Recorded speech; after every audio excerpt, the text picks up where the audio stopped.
जय श्री कृष्ण। अथाष्टादशोऽध्यायः। राजा परीक्षित को श्रृंगी ऋषि का शाप। सूत जी कहते हैं, अद्भुत कर्मा भगवान श्री कृष्ण की कृपा से राजा परीक्षित अपनी माता की कोख में अश्वत्थामा के ब्रह्मास्त्र से जल जाने पर भी मरी नहीं।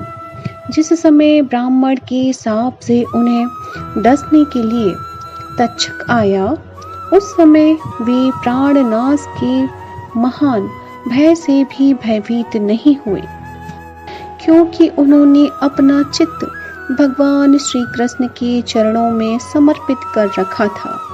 उन्होंने सबकी आसक्ति छोड़ दी। गंगा तट पर जाकर श्री शुकदेव जी से उपदेश ग्रहण किया और इस प्रकार भगवान के स्वरूप को जानकर अपने शरीर को त्याग दिया। जो लोग भगवान श्री कृष्ण की लीला कथा कहते रहते हैं, उस कथामृत का पान करते रहते हैं और इन दोनों ही साधनों के द्वारा उनके चरण कमलों का स्मरण करते रहते हैं, उन्हें अंतकाल में भी मोह नहीं होता। जब तक पृथ्वी पर अभिमन्यु नंदन महाराज परीक्षित सम्राट रहे, तब तक चारों ओर व्याप्त हो जाने पर भी कलयुग का कुछ भी प्रभाव नहीं था। वैसे तो जिस दिन जिस क्षण श्री कृष्ण ने पृथ्वी का परित्याग किया, उसी समय पृथ्वी में अधर्म का मूल कारण कलयुग आ गया था।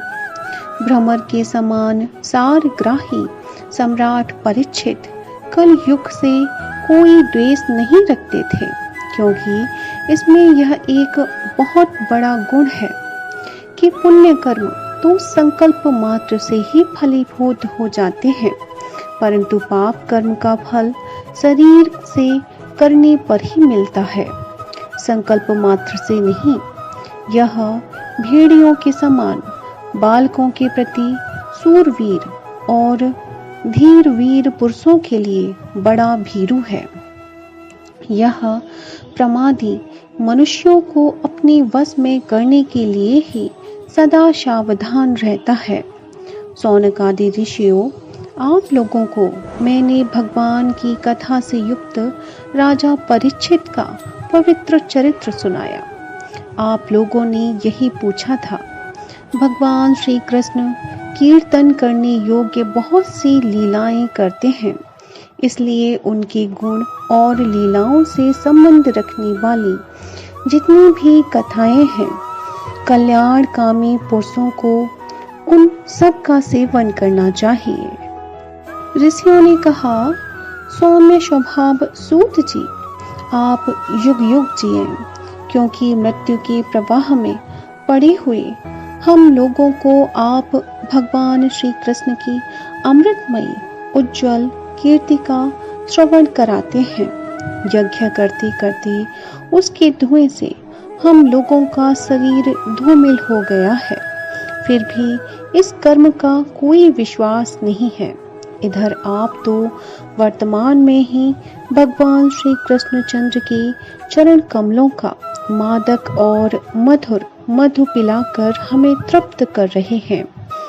भगवत प्रेमी भक्तों के लव मात्र के सत्संग से स्वर्ग और मोक्ष की भी तुलना नहीं की जा सकती। फिर मनुष्यों के तुच्छ भोगों की तो बात ही क्या है। ऐसा कौन रस मर्मज्ञ होगा जो महापुरुषों की एकमात्र जीवन सर्वस्व श्री कृष्ण की लीला कथाओं से तृप्त हो जाए। समस्त प्राकृत गुणों से अतीत भगवान के अचिंत्य अनंत कल्याणमय गुण गणों का पार तो ब्रह्मा शंकर बड़े बड़े योगेश्वर भी नहीं पा सके। विद्वान, आप भगवान को ही अपने जीवन का ध्रुव तारा मानते हैं, इसलिए आप सत्पुरुषों के एकमात्र आश्रय भगवान के उदार और विशुद्ध चरित्रों का हम श्रद्धालु श्रोताओं के लिए विस्तार से वर्णन कीजिए। भगवान के परम प्रेमी महाबुद्धि परीक्षित ने श्री सुखदेव जी के उपदेश किए हुए जिस ज्ञान से मोक्ष स्वरूप भगवान के चरण कमलों को प्राप्त किया, आप कृपा करके उसी ज्ञान और परीक्षित के परम पवित्र उपाख्यान का वर्णन कीजिए, क्योंकि उसमें कोई बात छिपाकर नहीं कही गई होगी और भगवत प्रेम की अद्भुत योग निष्ठा का निरूपण किया गया होगा। उसमें पद पद पर भगवान श्री कृष्ण की लीलाओं का वर्णन हुआ होगा। भगवान के प्यारे भक्तों को वैसा प्रसंग सुनने में बड़ा रस मिलता है। सूत जी कहते हैं, अहो, विलोम जाति में उत्पन्न होने पर भी महात्माओं की सेवा करने के कारण आज हमारा जन्म सफल हो गया, क्योंकि महापुरुषों के साथ बातचीत करने मात्र से ही नीच कुल में उत्पन्न होने की मनोव्यथा शीघ्र ही मिट जाती है। फिर उन लोगों की तो बात ही क्या है जो सत्पुरुषों के एकमात्र आश्रय भगवान का नाम लेते हैं। भगवान की शक्ति अनंत है, वे स्वयं अनंत हैं। वास्तव में उनके गुणों की अनंतता के कारण ही उन्हें अनंत कहा गया है। भगवान के गुणों की समता भी जब कोई नहीं कर सकता, तब उनसे बढ़कर तो कोई हो ही कैसे सकता है। उनके गुणों की यह विशेषता समझाने के लिए इतना कह देना ही पर्याप्त है कि लक्ष्मी जी अपने को प्राप्त करने की इच्छा से प्रार्थना करने वाले ब्रह्मादि देवताओं को छोड़कर भगवान के न चाहने पर भी उनके चरण कमलों की रज का ही सेवन करती हैं। ब्रह्मा जी ने भगवान के चरणों का प्राच्छलन करने के लिए जो जल समर्पित किया था, वही उनकी चरण नखों से निकलकर गंगा जी के रूप में प्रवाहित हुआ। यह जल महादेव जी सहित सारे जगत को पवित्र करता है। ऐसी अवस्था में त्रिभुवन में श्री कृष्ण के अतिरिक्त भगवान शब्द का दूसरा और क्या अर्थ हो सकता है। जिनके प्रेम को प्राप्त करके धीर पुरुष बिना किसी हिचक के देह गेह आदि की दृढ़ आसक्ति को छोड़ देते हैं और अंतिम परमहंस आश्रम को स्वीकार करते हैं, जिससे किसी को कष्ट न पहुंचाना और सब ओर से उपशांत हो जाना ही स्वधर्म होता है। सूर्य के समान प्रकाशमान महात्माओं, आप लोगों ने मुझसे जो कुछ पूछा है वह मैं अपनी समझ के अनुसार सुनाता हूँ। जैसे पक्षी अपनी शक्ति के अनुसार आकाश में उड़ते हैं, वैसे ही विद्वान लोग भी अपनी अपनी बुद्धि के अनुसार ही श्री कृष्ण की लीलाओं का वर्णन करते हैं। एक दिन राजा परीक्षित धनुष लेकर वन में शिकार खेलने गए हुए थे। हरिणों के पीछे पीछे दौड़ते दौड़ते वे थक गए थे और उन्हें बड़े जोर की भूख और प्यास लगी। जब कहीं उन्हें कोई जलाशय नहीं मिला, तब वे पास के एक ऋषि आश्रम में घुस गए। उन्होंने देखा कि वहां आंखें बंद करके शांत भाव से एक मुनि आसन पर बैठे हुए हैं। इंद्रिय, प्राण, मन और बुद्धि के निरुद्ध हो जाने से वे संसार से ऊपर उठ गए थे। जागृत, स्वप्न, सुषुप्ति तीनों अवस्थाओं से रहित निर्विकार ब्रह्म रूप तुरीय पद में वे स्थित थे। उनका शरीर बिखरी हुई जटाओं से और कृष्ण मृग चर्म से ढका हुआ था। राजा परीक्षित ने ऐसी ही अवस्था में उनसे जल मांगा, क्योंकि प्यास से उनका गला सूखा जा रहा था। जब राजा को वहां बैठने के लिए तिनके का आसन भी न मिला, किसी ने उन्हें भूमि पर भी बैठने को न कहा। अधैर्य और आदर भरी मीठी बातें तो कहाँ से मिलती। तब अपने को अपमानित सा मानकर वे क्रोध के वश हो गए। सोनक जी वे भूख प्यास से छटपटा रहे थे, इसलिए एकाएक उन्हें ब्राह्मण के प्रति ईर्ष्या और क्रोध हो आया। उनके जीवन में इस प्रकार का यह पहला ही अवसर था। वहां से लौटते समय उन्होंने क्रोधवश धनुष की नोक से एक मरा सांप उठाकर ऋषि के गले में डाल दिया और अपनी राजधानी में चले आए। उनके मन में यह बात आई कि इन्होंने जो अपने नेत्र बंद कर रखे हैं, सो क्या वास्तव में इन्होंने अपनी सारी इंद्रिय वृत्तियों का निरोध कर लिया है, अथवा इन राजाओं से हमारा क्या प्रयोजन है। यूं सोचकर इन्होंने झूठ मूठ समाधि का ढोंग रच रखा है। उन समीक मुनि का पुत्र बड़ा तेजस्वी था। वह दूसरे ऋषि कुमारों के साथ पास ही खेल रहा था। जब उस बालक ने सुना कि राजा ने मेरे पिता के साथ दुर्व्यवहार किया है, तब वह इस प्रकार कहने लगा, ये नरपति कहलाने वाले लोग उच्छिष्ट भोजी कौओं के समान चंड मुशंड होकर कितना अन्याय करने लगे हैं। ब्राह्मणों के दास होकर भी ये दरवाजे पर पहरा देने वाले कुत्ते के समान अपने स्वामी का ही तिरस्कार करते हैं। ब्राह्मणों ने क्षत्रियों को अपना द्वारपाल बनाया है।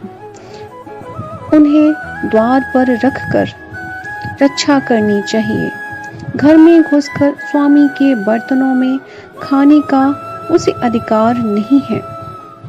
अतएव उन मार्गगामियों के शासक भगवान श्री कृष्ण के परम धाम पधार जाने पर इन मर्यादा तोड़ने वालों को आज मैं दंड देता हूँ।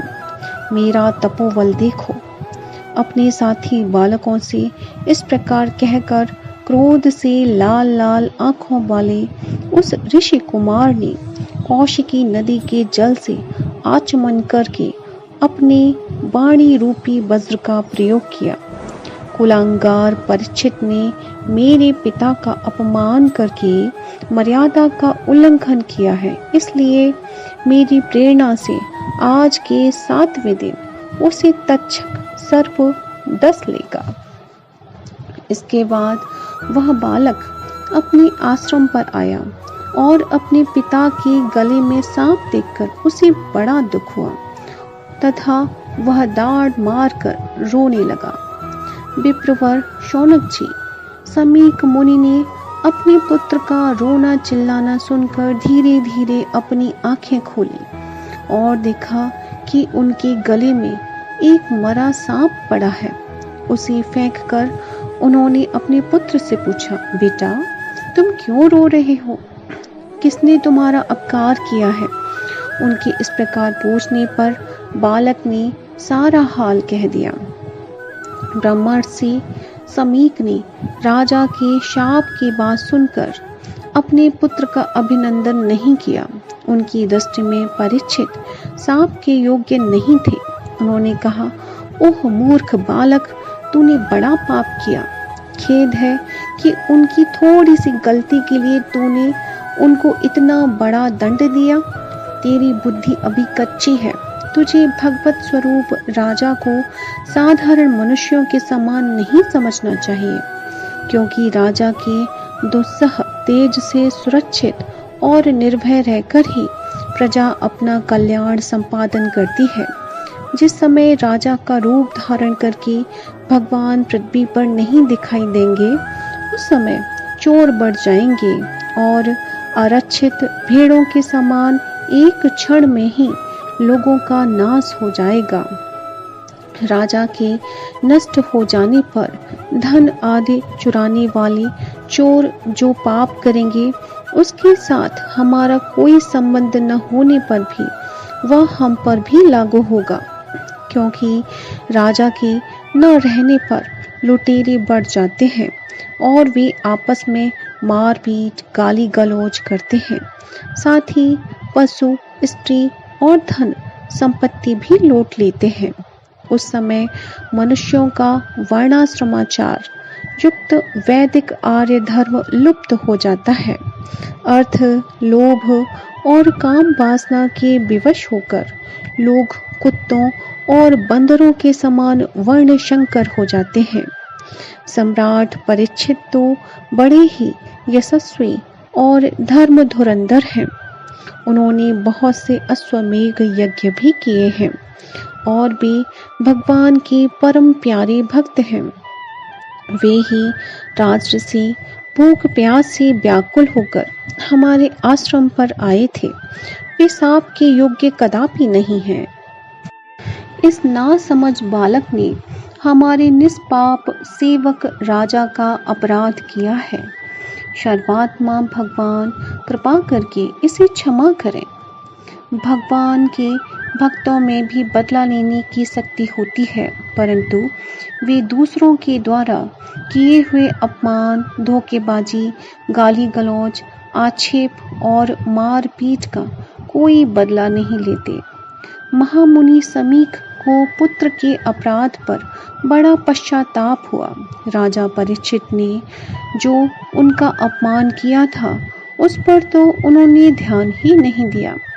महात्माओं का स्वभाव ही ऐसा होता है कि जगत में जब दूसरे लोग उन्हें सुख दुखादि द्वंद्वों में डाल देते हैं तब भी वे प्रायः हर्षित या व्यथित नहीं होते, क्योंकि आत्मा का स्वरूप तो गुणों से सर्वथा परे है। जय श्री कृष्ण।